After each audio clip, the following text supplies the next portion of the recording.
Hola a todos y bienvenidos a un nuevo capítulo de Proyecto EDH. Mi nombre es Francisco y hoy día continuamos con Proyecto Tutorías EDH como un formato social y hoy día abrazamos la discusión sobre el uso de la diplomacia y las herramientas diplomáticas dentro del formato EDH. La semana pasada ya comenzamos esta serie de videos que hablan de la importancia del uso de la comunicación en la mesa de Commander. Vamos a ir gradualmente complejizando más las ideas. La semana pasada partimos con la más básica, ¿no? Simplemente porque era importante comunicarte y escuchar en la mesa de Commander y cómo esto podía ayudarte a tomar mejores decisiones. En el caso de hoy día nos vamos a sumergir un poco más en la discusión de la diplomacia, de los acuerdos, de las amenazas y del bluff. Ahora, tengo que dar un poquito el contexto de por qué este tema me interesa tanto o a dónde viene este interés. Y tengo que admitir que mucho de esto viene de un canal que nos supera ampliamente en seguidores, en calidad de videos, en nivel de producción, etcétera, etcétera, etcétera, como es el canal de YouTube de The Command Zone, un importante podcast de Commander, y su serie de videos de Game Night, que es la serie de videos donde ellos muestran una partida Commander. ¿Y por qué quiero hablar de ellos? Porque fue observando sus videos que en mi mente se empezaron a cocinar muchas de estas discusiones sobre cómo, por qué, para qué, y los códigos dentro de la comunicación y de lo que puedes o no puedes hacer en términos de una mesa Commander y cómo te comunicas y los mensajes que entregas a tus oponentes. Y tengo que admitir que en ese sentido mucho de lo que sucede en Game Night no es particularmente de mi disfrute o mi agrado. Por eso, si bien seguí el canal durante un periodo de meses, hace ya bastante tiempo que dejé de seguirlo porque no disfrutaba realmente muchas de sus partidas, precisamente por las dinámicas que se daban dentro de ellas. Y como ejemplo de esto, aunque no es un ejemplo específico, pero sí de la idea de lo que yo observaba en Game Night, a continuación les voy a comentar un poco. Entonces, era común en los videos de Game Night de Command Zone situaciones como la siguiente. Digamos que en una mesa hay 3 jugadores que juegan algún recurso importante en su lado, ¿no? Un jugador que tiene una necropotencia, por ejemplo, un jugador que tiene un Midnight Clock y un jugador que tiene un Anointing Procession. ¿Ya? 3 cartas de distinto nivel de poder e impacto, pero 3 cartas buenas. Y un cuarto jugador jugaba algo que potencialmente eliminaría esas 3, algo así como un Terastodon. Entonces el jugador que juega el Terastodon lo anuncia y se ponen a conversar sobre qué es lo que él destruiría o no. Y él dice, si es que entra, yo voy a destruir la necropotencia, el Midnight Clock y el Anointing Procession. Y el jugador dueño del Midnight Clock le pide, por favor, o le hace el comentario de, por favor, no destruyas mi reloj. Y el jugador del Terastodon respondía algo así como, ok, lo dejo vivo con el acuerdo de que no intervengas en mi siguiente turno. ¿Trato? Y el jugador azul respondía, trato. ¿Ya? Entonces, este no es el video donde vamos a hablar de los pactos, eso viene en una entrega posterior, pero sí adelantar que esta es una de las cosas que más me llamó la atención, esta idea de que pudieras generar pactos casi como acuerdos fundamentales que después eran imposibles de romper, incluso aunque no te conveniera. Esa idea me generó mucho ruido. ¿Por qué? Porque típicamente lo que pasaba luego era que, claro, el jugador verde cumplía su parte del pacto, le perdonaba la vida al Midnight Clock, destruía la necropotencia, destruía el Anointing Procession, la partida seguía avanzando y el siguiente turno del jugador verde jugaba algo como una uña y diente o algo como una carta muy poderosa que ponía en peligro la salud de todos los oponentes Y el jugador que había hecho el trato, el jugador azul, que podía o no tener una respuesta, él decía, bueno, como prometí no hacer nada, no puedo aplicar esta respuesta, y aunque tuviera, por ejemplo, en este caso, un contrahechizo, como un Arcane Denial, él no jugaba ese contrahechizo porque él había prometido no intervenir con el jugador verde, lo que permitía al jugador verde ejecutar su uña y diente, buscar dos cartas criatura que se combinen muy bien entre sí, algo así como un Vengador de Zendikar y un Casco Cráter, y al final, a través de esta combinación, él atacaba a sus 3 oponentes, mataba a sus 3 oponentes y él se llevaba la victoria. Pero la victoria no respondía a una decisión necesariamente estratégica o de uso inteligente de recursos, sino que respondía a un malentendido acuerdo de pacto, diplomacia, amistad o alianza dentro de la partida. Y ese tipo de situaciones, hubo una serie de videos en The Command Zone donde se repetían, no voy a decir constantemente, pero sí permanentemente, y realmente me empezaron a generar mucho ruido, porque si bien yo entiendo y entendemos la presencia de la diplomacia y la conversación en una mesa, nunca la entendí a ese extremo, ¿ya? Y por eso también la semilla de estos videos quedó instalada en nuestras cabezas. Entonces, a partir de esto, a partir de ver cómo otros jugadores, otros canales y otras comunidades entienden la comunicación, es que aparece la idea de hablar de diplomacia y comunicación en la mesa EDH, ¿ya? Entonces, hablemos un poco de diplomacia. ¿Qué vamos a entender como diplomacia? Vamos a entender como diplomacia, en la partida Commander, ¿cierto?, como la habilidad de usar la comunicación con nuestros oponentes para o en el logro de nuestros objetivos. O sea, nosotros queremos algo y nosotros podemos usar la comunicación para obtenerlo, para acercarnos a nuestro objetivo.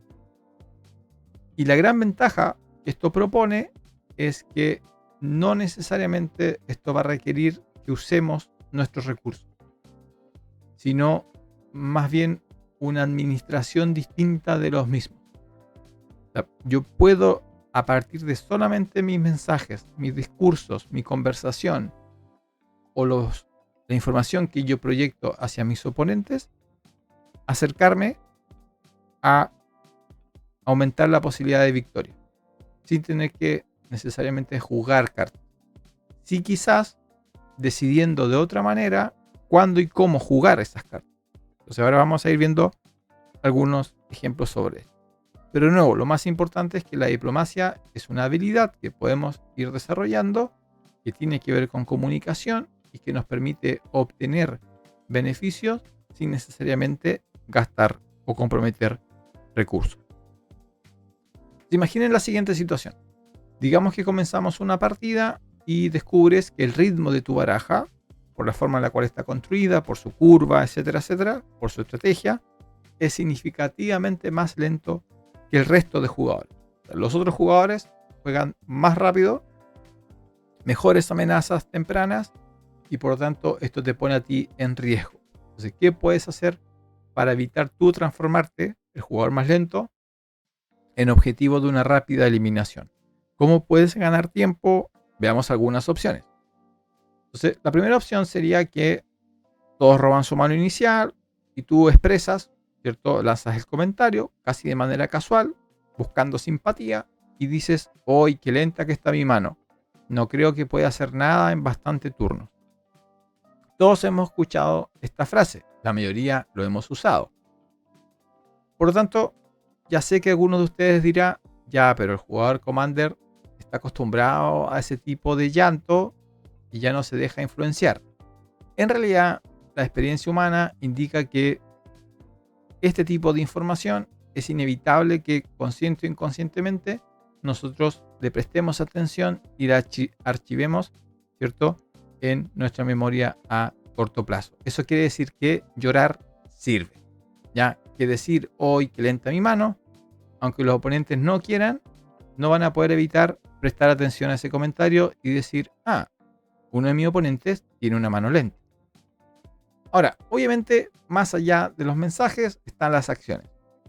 Si yo realizo jugadas de bajo impacto y mínima interacción, si yo evidencio que no busco ser un problema para el resto, esto hace mucho más creíble la idea de que no soy una amenaza. Entonces yo puedo jugar los primeros turnos de cierta manera para, de nuevo, consciente o inconscientemente, influenciar la imagen que los oponentes tienen de mí y por lo tanto la toma de decisiones que tendrán hacia mis recursos o hacia mi vida durante la primera parte de la partida. Otra cosa que puedo hacer, y es que no quiero, ¿cierto?, llorar abiertamente sobre lo malo que es mi mano, es simplemente dirigir la conversación hacia otras amenazas en la mesa, ¿cierto? Comentar, de nuevo, de manera casual, casi, oye, qué peligroso se ve esa combinación, qué peligroso se ve esa carta, qué peligroso se ve ese Planeswalker. ¿No creen? De nuevo, por mucho que los oponentes y que uno diga ese tipo de comentario no me afecta, la naturaleza de cómo funciona el consciente humano hace que no podamos evitar escuchar lo que escuchamos, por decirlo de cierta manera, y no podamos evitar considerar al menos mínimamente esa información. Aunque sí, puede ser mentira, pero ya lo escuché.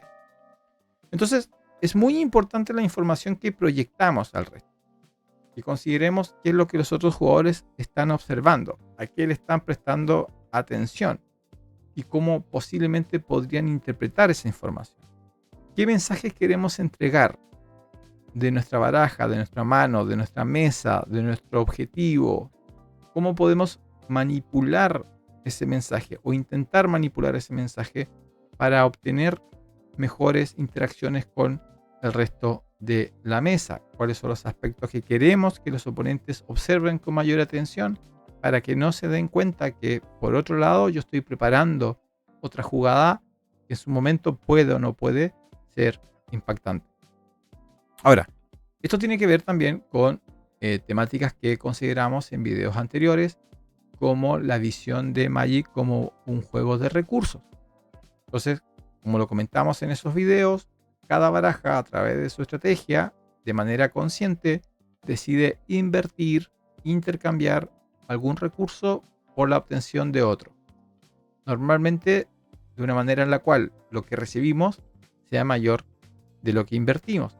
Pero esto significa, para efectos de la temática de hoy día, de que cada jugador está observando cómo se ubica su recurso principal o sus recursos principales en comparación con el resto.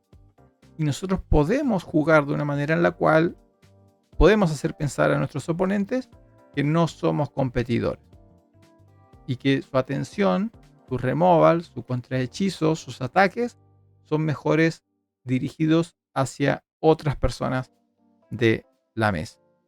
Pero esto también requiere que nosotros prestemos mucha atención a cuáles son esas prioridades.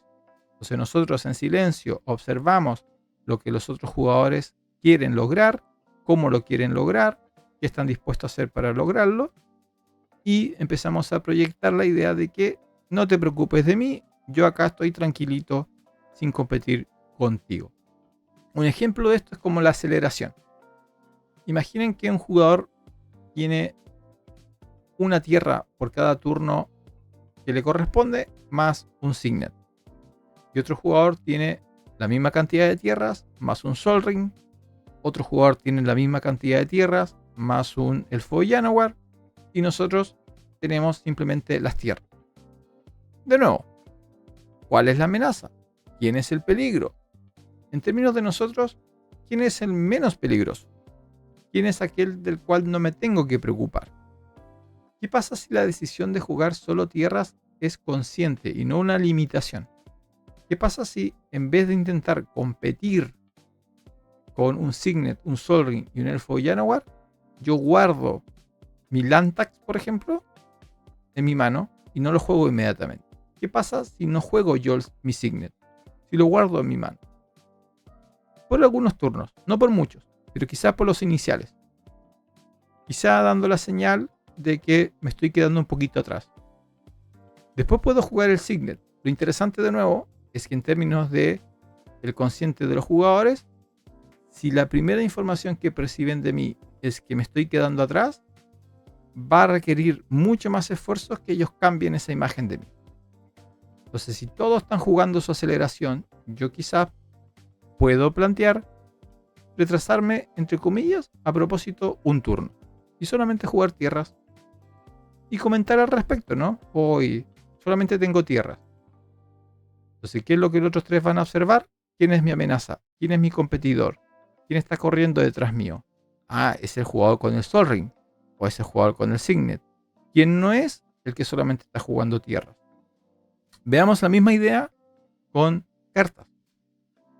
Mismos jugadores y un jugador juega una arena pirexiana, un encantamiento que le permite robar una carta extra durante su mantenimiento. Otro jugador juega un estudio rístico, una carta que le va a permitir robar una o dos cartas extra en los turnos de los oponentes. Y el tercer jugador juega un Dranith magistrado.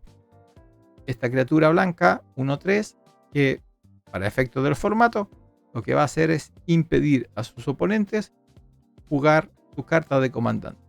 Y yo, frente a esas tres cartas, que son cartas buenas y poderosas en distintos niveles, pero poderosas y buenas todas, yo decido conscientemente solamente jugar un Soul Warden, una criatura blanca 1/1 que dice que siempre que otra criatura entre al campo de batalla, tú ganas una vida. Entonces, de nuevo, cada jugador juega su carta. ¿Quién es la amenaza? ¿Quién es el peligroso? ¿De quién me tengo que cuidar? Entonces, si alguien tiene un removal, por ejemplo, si el jugador de la arena pirexiana tiene un removal como un terror, un terminar, ¿qué es lo que va a destruir? ¿Va a destruir el magistrado o va a destruir The Warden? Entonces sí, yo jugué una carta, pero conscientemente podría ser que esa carta busca generar la idea de que no estoy compitiendo, de que no soy una amenaza, de que no soy el peligro.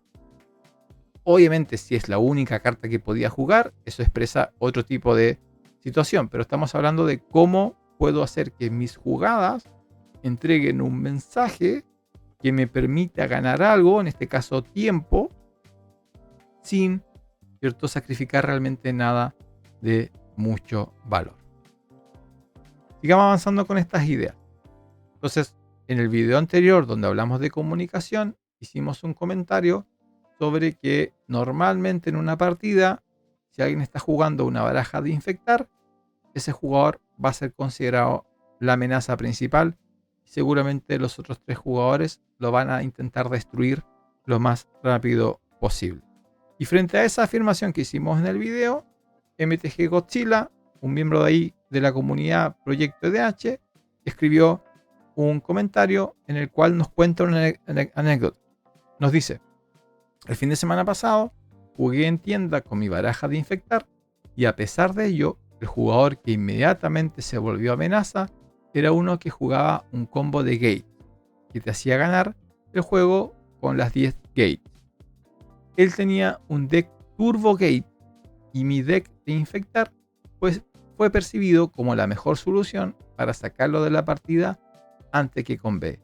Esta anécdota es muy interesante porque sería especialmente pertinente saber qué es lo que hizo el jugador Turbo Gate y si lo que hizo lo hizo conscientemente o lo hizo accidental. Porque repasemos la situación. Entonces están jugando 4 jugadores, asumo que son 4 jugadores, y como el jugador, como Godzilla no nos dice qué comandante está usando, vamos a asumir que él se sentó a la mesa y dijo: estoy jugando a Traxa.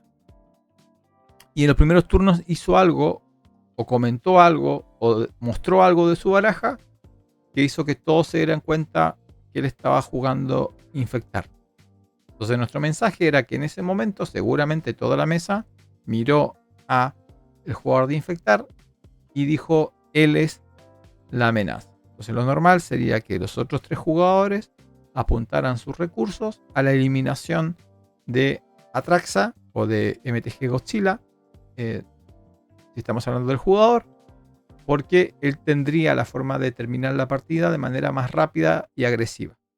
¿Sí? Esto es lo que normalmente debería pasar. Entonces lo interesante de la anécdota de Godzilla es que el jugador que está jugando Turbogate, que yo asumo que gana a través del combo de Maze End, que es esta tierra que te permite pagar 3 manás genéricos, girarla, regresarla a la mano, buscar una carta de gate de tierra en tu biblioteca, ponerla en el campo de batalla, barajar, y luego si tú tienes 10 o más gate, que es un tipo de tierra, ¿no? Con diferentes nombres, tú ganas la partida. Entonces lo interesante acá es que aún estando conviviendo la mesa con un jugador infectar, de manera consciente o inconsciente, el jugador de Turbogate hizo una serie de jugadas, envió una serie de mensajes en la cual él dejó claro que él es la principal amenaza contra todo el resto, que él es aquel del cual debemos cuidarnos, y en reacción a eso, él fue determinado como la amenaza, y en reacción a eso, los otros dos jugadores apoyaron, ¿cierto? Empujaron, guiaron, acompañaron al jugador de infectar para que el jugador de infectar destruyera al Turbogate, y una vez muerto el Turbogate, de ahí nos preocupamos del jugador de infectar. Pero la pregunta es, ¿el jugador de Turbogate lo hizo a propósito? ¿Lo hizo de manera consciente? ¿Sobreestimó sus capacidades? ¿No se dio cuenta de lo que estaba haciendo? Porque si yo fuera extremadamente conservador y estratégico, aunque yo estuviera jugando Turbogate, lo que yo haría en los primeros turnos de jugar en una mesa contra el jugador infectar es preocuparme de dar el mensaje de que el peligro es la baraja de infectar. Y aunque yo tuviera cartas que me permitieran desarrollar la partida muy rápida, a menos que yo estuviera 100% seguro de que yo voy a ganar, o 99% seguro de que mi velocidad me va a permitir ganar antes de que me eliminen, yo bajaría un poco la velocidad. No usaría todo mi turbo. Dejaría pasar unos turnos. Esperaría a poner al jugador a infectar en una situación de debilidad o incluso cerca de la muerte. Esperaría que mis oponentes gasten sus recursos intentando controlar al jugador de infectar. Y luego de que quizá el jugador de infectar esté muerto, yo aceleraría. Mostraría la verdadera cara de mi baraja. Eso haría yo, desde la distancia. Pero sería bien interesante saber quizás más en detalle qué es lo que pasó y cuando la mesa se dio cuenta de que esta baraja era una Turbogate que podía poner las tierras muy rápido en juego y quizá poner en peligro a todos de manera más veloz que la infectar. Como paréntesis, yo creo que ese tipo de discusión sobre puedo yo matar antes que el resto y cómo yo administro mis recursos en una mesa donde todos somos peligrosos, yo creo que eso es lo que hace muy atractivo, por ejemplo, la competencia entre barajas competitivas, CEDH, o las barajas de alto nivel, lo que la comunidad estadounidense muchas veces nombra como high power o high ended, ¿ya? O sea, una mesa donde todos los comandantes, todas las barajas pueden ganar de manera consistente, ¿ya? Yo creo que eso es como el gran atractivo de jugar ese nivel de Commander o ese tipo de Commander, ¿ya? Donde yo no solamente estoy intentando necesariamente jugar rápido, sino ver cuándo, cómo y dónde acelerar. Porque sé lo que mi baraja puede hacer, pero también sé lo que la baraja de mis oponentes pueden hacer, ¿ya? Entonces cuando todos somos peligrosos, yo creo que también se genera una dinámica bien interesante en la mesa Commander. Otro tema. ¿Existe el espacio para el engaño o las alertas NDH, las alertas como en voz alta? Hablemos un poco de las amenazas y el bluff. Entonces, antes de hablar de esto, aclarar que sé que es un tema complejo, por lo tanto entiendo que cada comunidad, cada grupo, cada contexto de mesa tiene distintas o puede tener distintas reglas y formas de entender el juego. Por lo tanto, lo que estamos intentando hacer es generar una base para conversar, ¿cierto? Para que ustedes escuchen nuestra versión de estos conceptos y ustedes nos escriban y podamos luego hacer videos quizás en más detalle. Pero obviamente cada persona interpreta el juego como su individualidad se lo permite. Pero hay puntos que quizás podemos compartir y nos podemos poner de acuerdo. Entonces, a través de estos videos, la segunda y tercera parte de EDH como una estructura social y de comunicación, vamos a ver conceptos como bluff, como mentir, como manipular y como la amenaza o amenazar dentro del contexto EDH. Volvamos a nuestra mesa.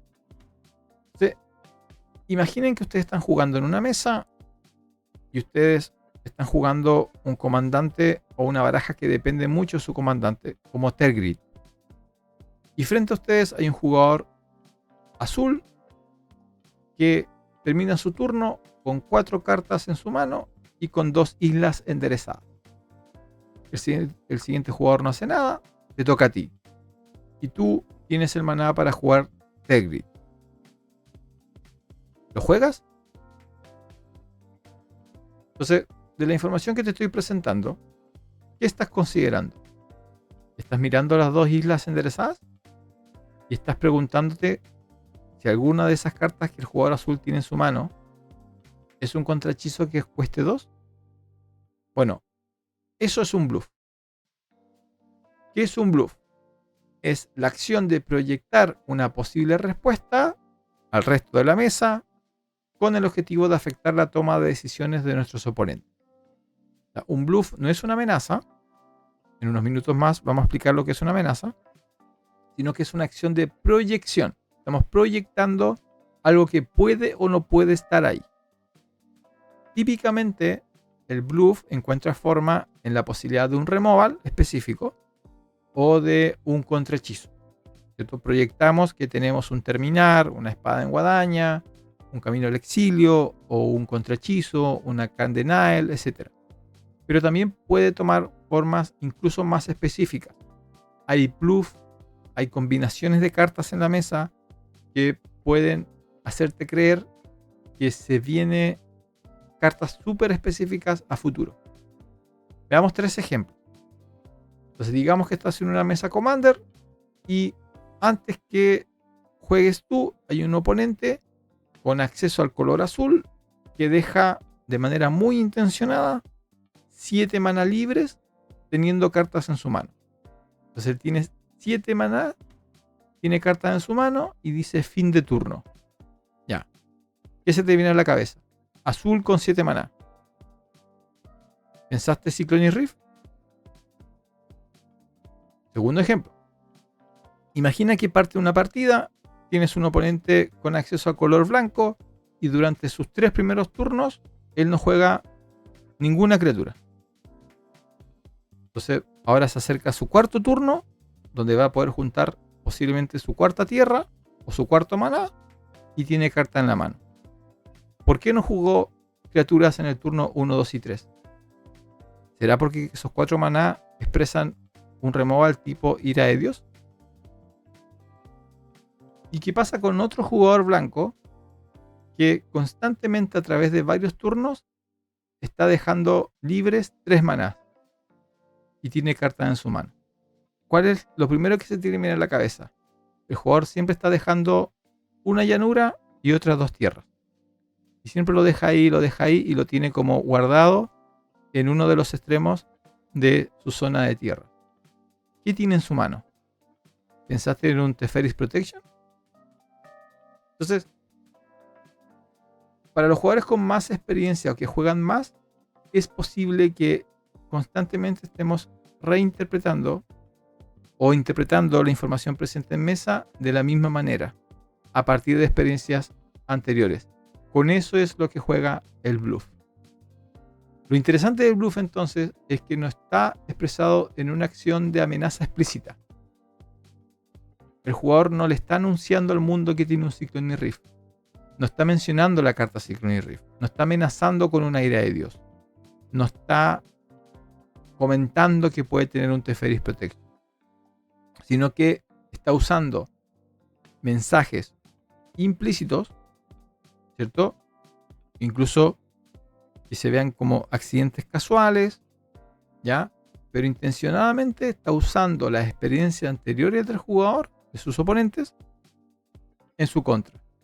Le está dando señales de qué es lo que yo podría o no podría tener, y estoy dejando que el oponente llene esos vacíos. La imaginación del oponente está llenando esos vacíos y seguramente lo está llenando con las peores opciones posibles. Yo puedo tener 3 tierras en mi mano, pero a través de los mensajes que voy entregando a la mesa, puedo estar provocando que mi oponente crea que esos 3 manás son un Teferi's Protection, o son un removal de otro tipo, o son un contrahechizo, dependiendo de los colores. Eso es un bluff. Yo entrego la justa necesaria información para que mi oponente se imagine lo peor posible. Por ejemplo, hay oponentes que, o hay jugadores, o hay algunos de ustedes que al escuchar 3 manas libres, blancos, con cartas en la mano, pensaron en Teferi's Protection, y hay otros que pensaron en el regalo generoso. En ambos casos, una carta buena, con impacto en nuestra toma de decisiones, pero cartas distintas con distinto nivel de poder. ¿Qué es lo que separa esto? La experiencia del jugador. Con quién yo juego, dónde estoy, qué cartas han jugado antes.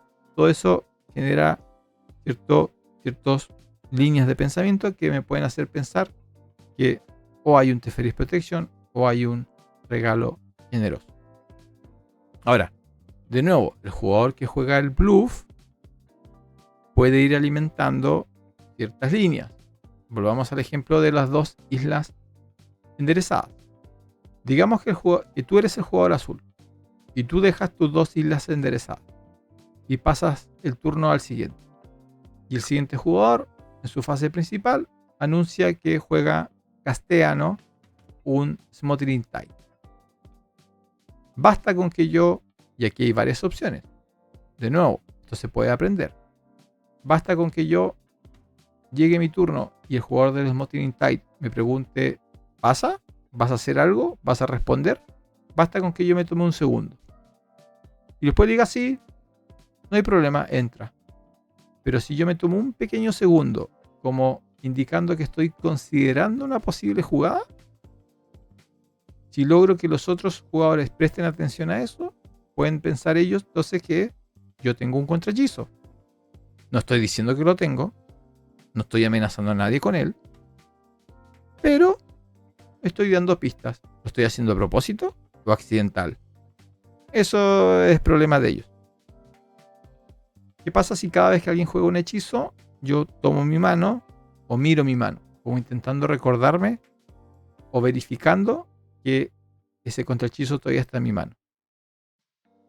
¿Qué pasa si cuando un jugador juega una carta buena, yo pregunto, ¿te queda mana libre? ¿Por qué lo estoy preguntando? ¿Ahora lo estoy haciendo a propósito? De nuevo, eso es un problema de la imaginación de mi oponente. Entonces, si yo me tomo un segundo o yo miro mi mano frente al casteo del Smothering Tide, pero lo dejo pasar, y luego viene el jugador de Tergrid, ¿qué información ha estado él captando? ¿Y a qué conclusión está llegando? ¿Está dispuesto a sacrificar su Tergrid por algo que no sabe si realmente está pasando o no?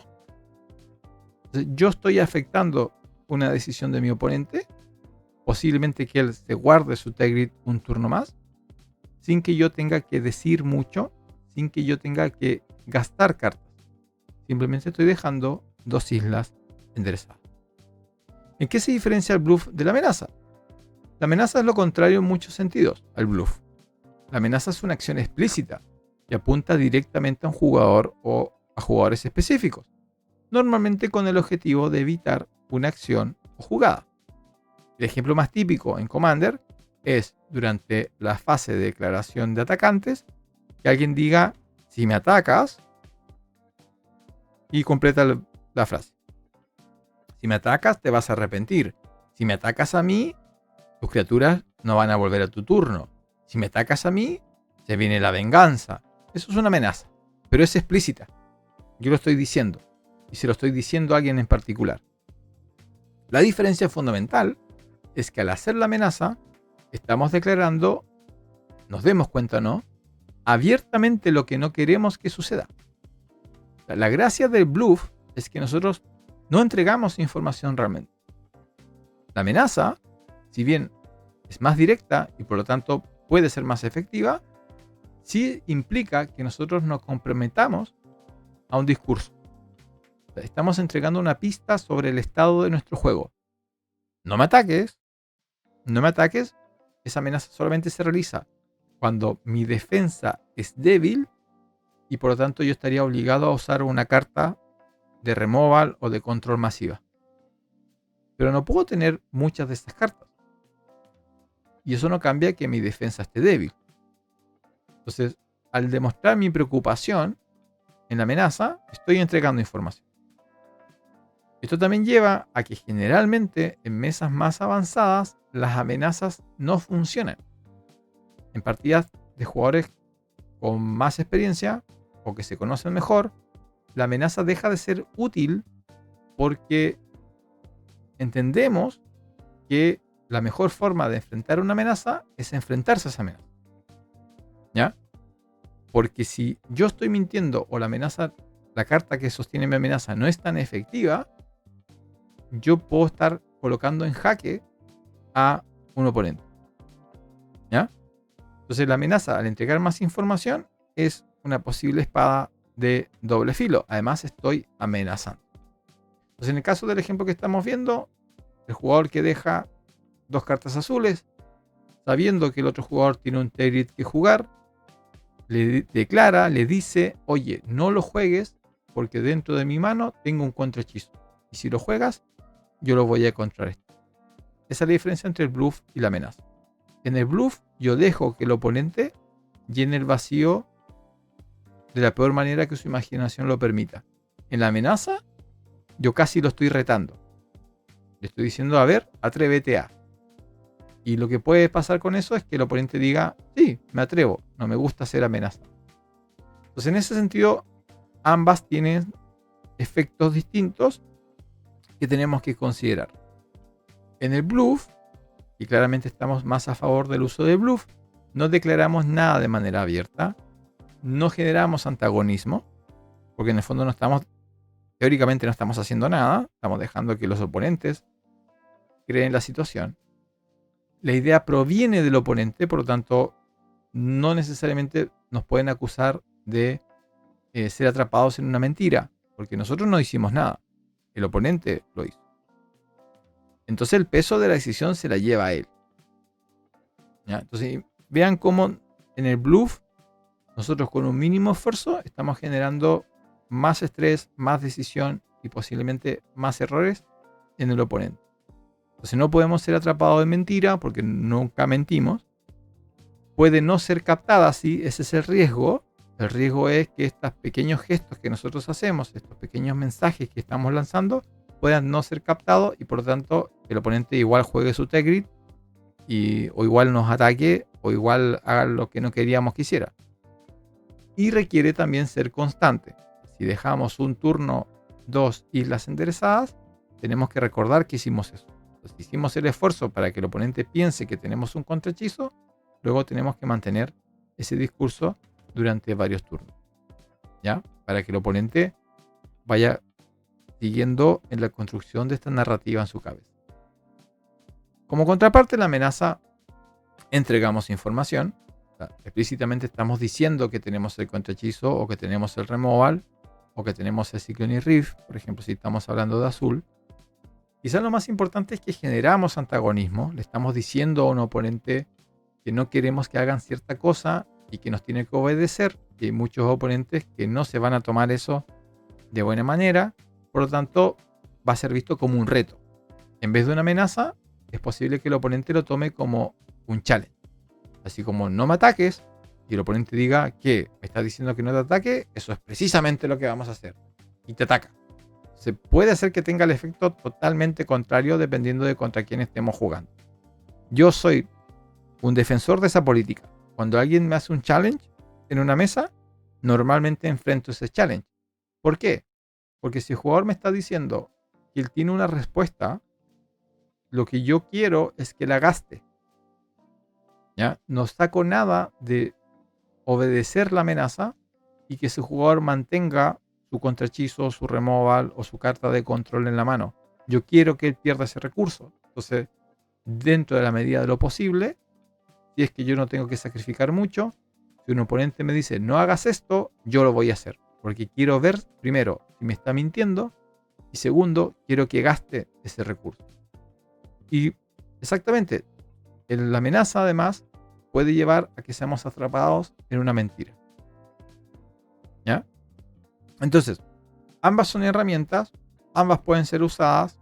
Personalmente creo que el bluff es más interesante y genera situaciones más ricas en términos de estrategia y juego en multijugador. Pero a veces sí, hay que lanzar una amenaza. No tiene por qué ser violenta, sino leve. Así como cuidado que tengo cartas en la mano. Cuidado, que yo también tengo criaturas que pueden atacar. ¿Ya? Una amenaza leve puede funcionar. Pero si hay jugadores que les encanta amenazar de manera más abierta, personalmente no creo que sea una muy buena estrategia. Ahora, todo esto hemos estado repitiendo una palabra. ¿Qué pasa si esto es mentira? ¿Y qué pasa si empezamos a introducir la mentira dentro de la mesa Commander? ¿Tiene cabida la mentira en Commander? ¿Es la mentira un problema? Eso lo vamos a tener que guardar para un próximo video. Por lo pronto, esperemos que este segundo video sobre comunicación y diplomacia le haya gustado. Como siempre, dejen sus comentarios y vamos a seguir durante algunas semanas en estas temáticas, en estas discusiones. Así que si tienen ideas o si también tienen propuestas de baraja que podemos construir, para eso están los comentarios. Como siempre, están abiertos y en la medida de lo posible le vamos a ir dando respuesta. Sin nada más que comentar en esta ocasión, gracias por acompañarnos, gracias por su apoyo. Mi nombre es Francisco, esto es Proyecto EDH y que tengan una muy buena semana.